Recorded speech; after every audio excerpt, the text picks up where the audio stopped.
Idiots who can't speak aren't family. We're giving her to the hag. Get out. What on earth are you doing?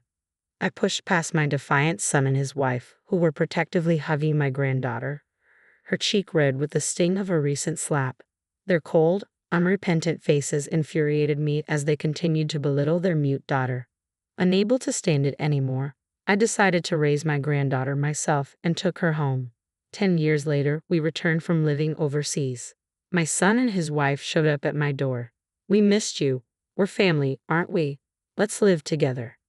Idiots aren't family. Please go back. My name is Margaret Patterson, a 60-year-old widow. I lost my husband a few years ago and have been living alone in a large house. Though I once considered living with my son Jack and his wife Mary, I quickly realized it wouldn't work. We never got along, and I didn't want to end up helping at the bar they run. My body isn't as agile as it used to be, and I'm not great at customer service. Living and working together would stress us both out, so I decided it was best to live separately. Jack never suggested we live together after my husband passed, and I appreciated that. Finally free from child rearing and caregiving, I looked forward to enjoying my time alone. But living alone was lonelier than I had anticipated. I had no hobbies or friends, having devoted all my time to housework, raising my child, and caring for my husband. Days blurred into each other as I watched reruns of TV dramas to pass the time.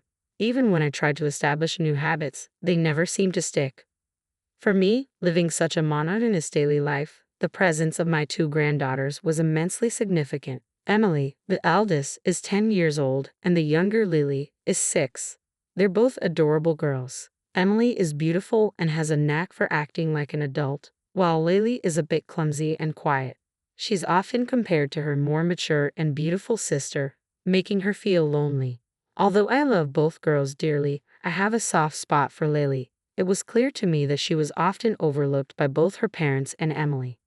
My son Jack and his wife Mary would bring my granddaughters to visit about once every 2 months. Emily would always run to me with an innocent smile, dressed in new clothes with her long hair perfectly styled. In contrast, Lily wore Emily's worn-out hand-me-downs, and her hair was often left untamed and messy. Lily used to be very talkative, but recently she'd become quieter. Unlike Emily's bright smile, Lily often looked down with a gloomy expression. After greeting Emily with a cheerful, "Nice to see you," I crouched down in front of Lily and spoke gently. "Lily dear, welcome. Thank you for coming. I prepared some of your favorite sweets today. Let's eat together." "Aha, Grandma. What about my sweets?" Emily piped up. "Of course, I have yours too. Let's go." Holding the girls' hands, we walked towards the house as Jack and Mary got out of the car and called out to me. "Hey Mom, long time no see. Here's a souvenir." "Oh, thank you. Have you two been well? Please make yourselves at home." "Thank you, Mother-in-law," Mary replied. I welcomed my son, daughter-in-law, and granddaughters into my house, served them tea and sweets, and tried to entertain them. Jack and Mary would only talk to Emily, paying little attention to Lily. Whenever I tried to engage Lily in conversation, Emily would interrupt, or Jack and Mary would change the topic. I was concerned about their attitude towards Lily, but I thought it best not to interfere too much and kept a watchful eye. However, I would later regret this passive approach. One day, I had plans to visit Jack and Mary's house and brought along some sweets that they and the girls liked. Upon arriving, I reached out to ring the doorbell but froze when I heard Jack yelling inside the house. "Why don't you say something instead of just being quiet?" Shocked, I pushed the front door open. It wasn't locked. Without hesitation, I removed my shoes and walked down the hallway, the voices growing louder as I neared the stairs. "You know it's because you don't talk at school that I'm being embarrassed, right?"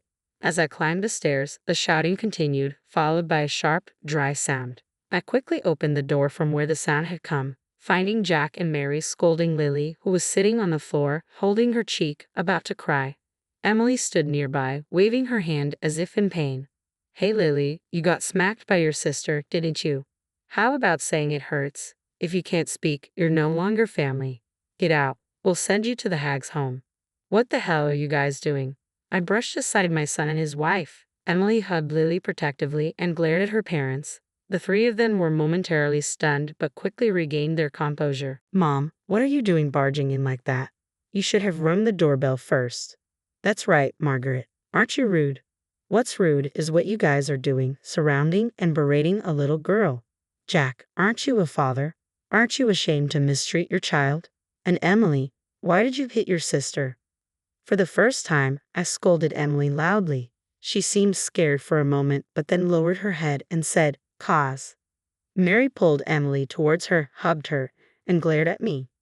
"Please don't blame Emily," Mary interjected, trying to shield her daughter. I met her gaze firmly, refusing to back down. Protecting Emily, who hit her sister, is not the right response for a mother. Jack, who had been watching, pointed at me and erupted, "Mom, what are you thinking? Get away from that idiot. The real idiots here are you all." Apologize to Lily. Ha! Who needs to apologize? Jack, Mary, and Emily showed no signs of remorse, continuing to belittle Lily. She clung weakly to my clothes, her eyes vacant. Had they treated her like this before?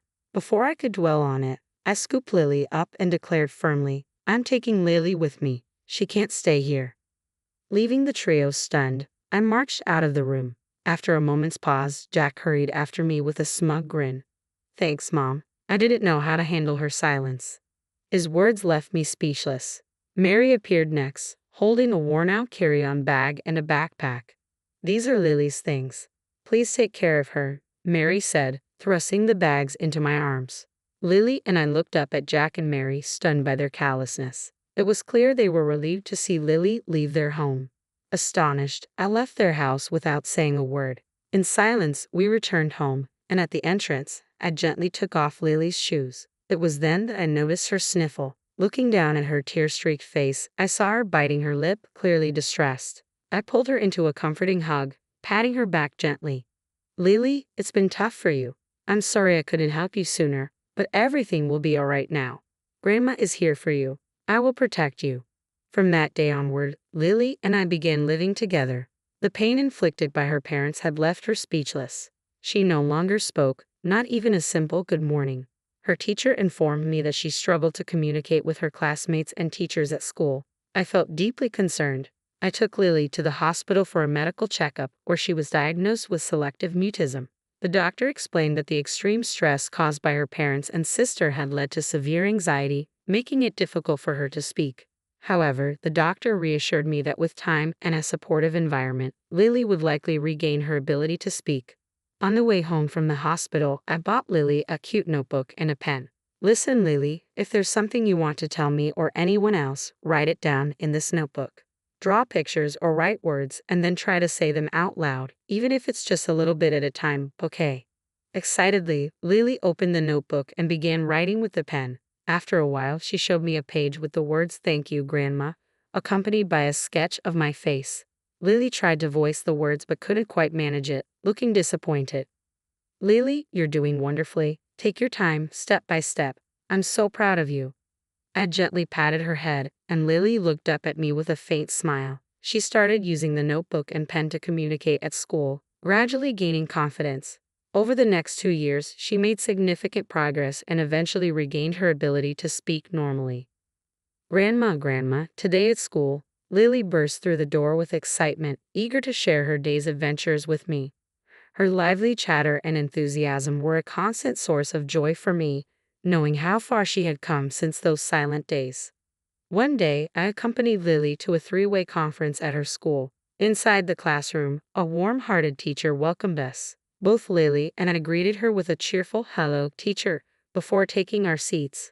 As we discussed Lily's progress at school and at home, she squirmed shyly in her chair. "Lily's grades have been steadily improving over the past year. Take a look at her report card," the teacher said, showing us a chart displaying a notable upward trend since Lily moved in with me. "I believe it's because she's so dedicated to her studies. She tackles challenging books and solves complex problems almost every day," I added proudly, giving Lily a gentle pat on the head. Ever since she regained her voice, she had thrown herself into learning. At home, she immersed herself in advanced books, and on test days, she proudly presented me with perfect scores. I framed and displayed all her top-scoring papers, filled with pride each time I looked at them. "I see. In that case, how about considering an IQ test at the hospital?" suggested the teacher. "An IQ test?" I inquired, intrigued. The teacher explained that Lily might be gifted, a term used for children with exceptional intelligence. Lily's keen intellect and rapid learning suggested she might benefit from an educational environment tailored to her unique abilities. Encouraged by the teacher's suggestion, I promptly took Lily to the hospital for an IQ test. As suspected, the results confirmed that Lily was indeed gifted. I was astounded to discover her remarkable potential. When I asked Lily about her studies in elementary school, expecting excitement, she instead replied with a bored expression, "Well, to be honest, it's too easy and boring. I want to study something more challenging, but whenever I tell the teacher, they seem confused." Her words got me thinking. Could Lily pursue the advanced studies she craved in America? The subjects she desired were likely at a middle school or high school level. But considering Lily hadn't even finished elementary school, I wondered if she could handle such a leap. I consulted with her homeroom teacher, who explained the grade skipping system in the US. The teacher suggested that in America, Lily could indeed pursue the challenging education she sought. It occurred to me that my late husband's brother lived in America. Although we hadn't been in touch since my husband's passing, he might be able to help us. I reached out to him, and he promptly offered his support for her life in the US. Relieved, I proposed the idea of studying abroad to Lily. "I'd love to go if it's with you, Grandma, but I want to graduate from elementary school with my friends first," Lily replied thoughtfully. "All right, I understand. I'll also start learning English before you graduate," I assured her. Lily smiled in relief, having made many memories with her friends at elementary school. She graduated smoothly, and we exchanged contact information so she could keep in touch with her friends overseas. I decided not to mention our plans to Jack and Mary, fearing they might interfere if they knew Lily's exceptional abilities. Lily adapted quickly to life in the US and accelerated through her studies. I supported her every step of the way. When I heard Lily say, "Studying is much more fun now," I knew we had made the right choice coming to America. Her talent was truly remarkable. After a few years of dedicated study, Lily enrolled at Harvard University, studying business. Before I knew it, she had started her own successful company. "I want to repay my grandma," Lily said enthusiastically. To me, she had already repaid me in abundance. Lily had grown into a remarkable adult, her achievements making headlines across America and gaining worldwide recognition. Her name was likely known globally by now. I couldn't help but wonder what Jack and Mary thought of her success. Perhaps they regretted how they had treated her. 10 years after Lily started her company, we returned to our home country for work-related reasons. Settling into a new apartment, we were surprised one day by the doorbell. Assuming it was a delivery or notice, I opened the door without suspicion. "It's been a while, Mom. How have you been?" Jack stood there, accompanied by Mary. "Why are you both here?" I couldn't hide my shock. I had changed my contact information and moved far away from our previous home. "How did they find us?" Ignoring my surprise, Mary called out into the house. "Hey Lily, are you here? It's your mom. We've come to see you after so long." "What do you want?" "Please don't approach my daughter," I responded firmly. "Don't be like that, Mom. We're Lily's parents, after all," Jack insisted. "That's right, Grandma. Is Lily here? Please let us see her," Mary chimed in. "Wait, you can't just barge in like this." I tried to stop them, but they brushed past me and entered the apartment. As I struggled to intervene, Lily appeared from the living room, clearly taken aback. "What's going on, Grandma? And who are they?" Lily's confusion mirrored my own. I could only avert my gaze awkwardly. On the other hand, Jack and Mary seemed overjoyed to finally see Lily again.